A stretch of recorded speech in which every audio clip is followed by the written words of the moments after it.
Magandang araw mga kaibigan. Bigyan natin ng reaction opinion itong post ng Ang Balita Ngayon.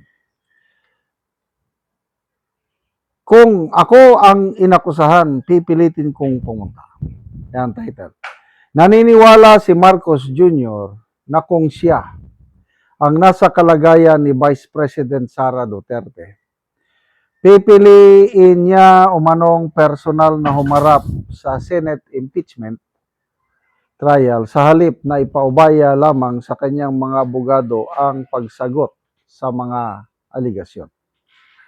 Nauna na ring ipinahayag na mas madali aniyang malaman ang buong katotohanan kung ang mismong inaakusahan ang direktang sasagot sa mga paratang sa impeachment court sa halip na sa pamamagitan lamang ng kanyang legal counsel. Sabi niya, if it was me being accused, I would almost insist over the advice of lawyers. If they advise me not to appear, I would insist on appearing. Wow! Ayos naman. Ano kayang maging reaksyon ni BP Sara?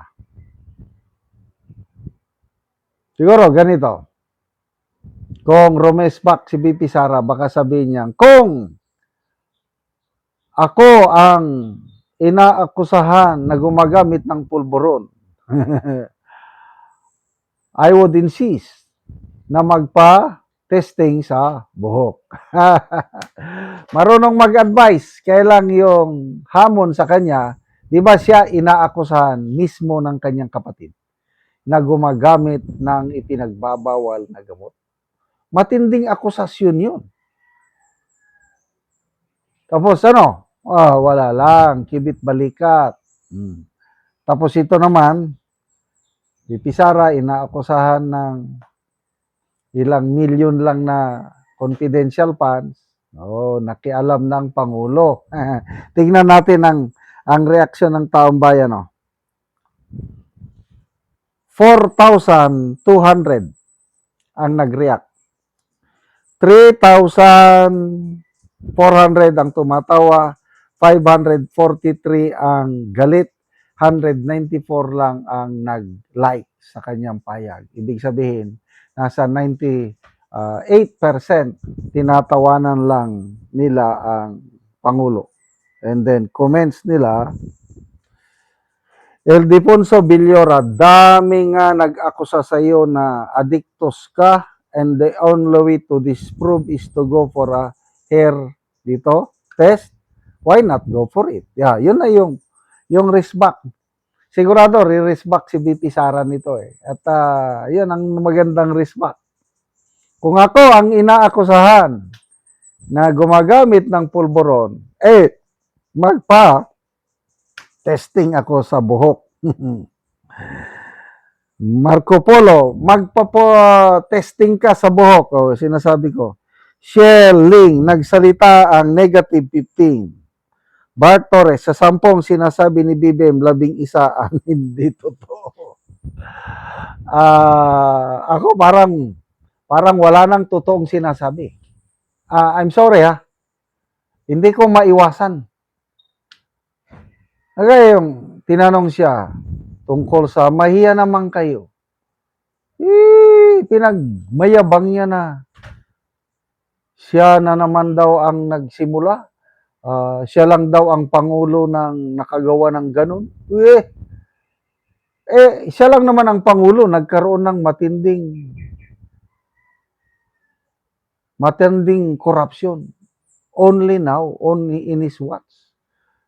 Tapos, pinagmayabang niya, ICI, ang mga nakulong. Sinong ipinagmayabang niyang nakulong? Jingo Estrada, Revilla, yun ang pinagmayabang niyang nakulong. Imbis na okay na sana si Bunuan na nakulong dahil medyo malaking isda. Ngayon, palalabasin na naman. Anong may pagmamalaki niya sa kanyang SONA? Kaya yung SONA niya is wala na akong paniniwalaan. SONA, speech only, no action. Ang galing niyang magsalita.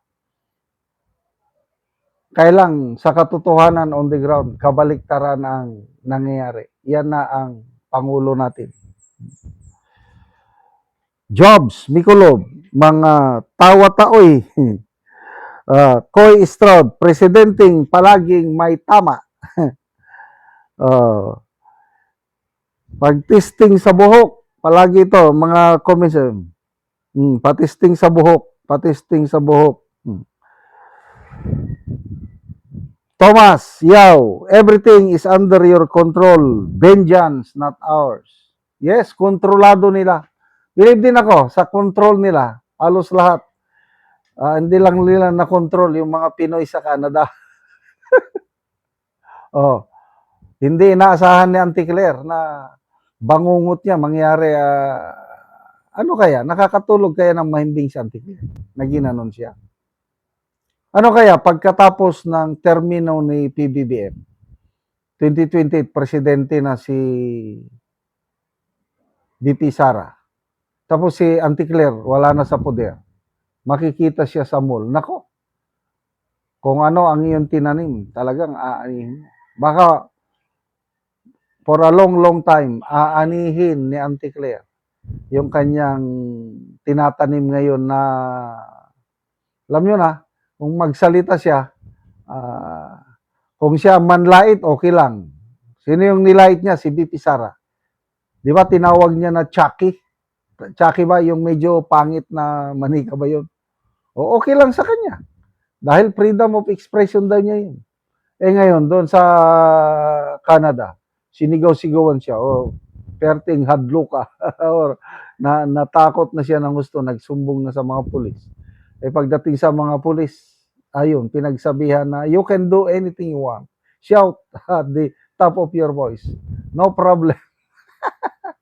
So, ano ngayon? Mag-attend o hindi si VP Sara, wala kayong pakialam.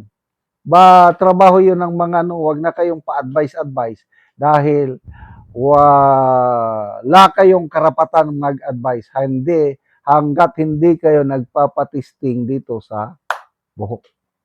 Salamat mga kaibigan sa inyong pagsubaybay sa channel na ito. Nakakatulong kayo ng malaki sa tribong Talandig ng Bukidnon dahil ang sweldo natin sa channel na ito is pantulong sa tribo na mimigay tayo ng libreng yero at pako para makapagpatayo sila ng mas maayos na tirahan. Panoorin niyo ang video na ito. Karon mo na ni ang mga yero nga ipangatag sa mga tao, so naay nagkuha karon. Nagkuha. Pamilya.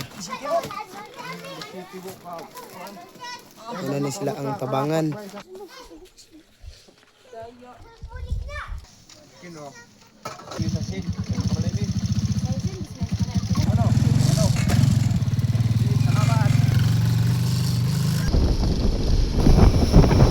Karon abot na gyud ang gihatag na mga hero.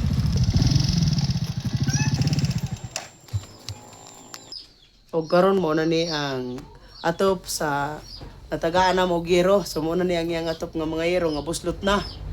So karon mapulihan na gyud ni kay mag-atop naman siya. So mga kuan na gyud buslot na gyud kaayo kay isklastipan ra gani ang uban.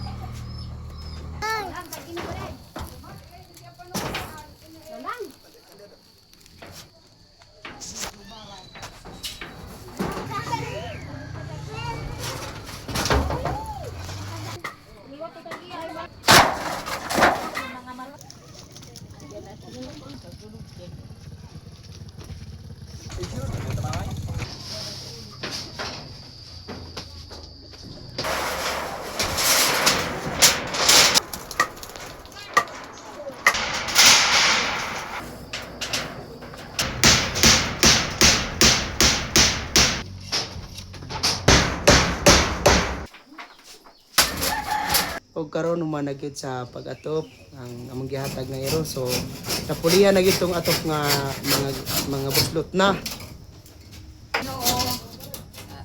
Sa nagtabang sa sir, nakaatap na gyud ni antos mi sa ulan. Salamat kaayo. Salamat sa Ginoo nga dili na gyud mi maulanan kay nakaatap na mi. Oh, pila dito katuig ang inyong atop na nga bago pa na pulihan. Ano to mga 20 na. Tuig, kapin. 20 na kapin ka tuig. Oo, so karon pag yun mo nakaatop. So salamat kayo nang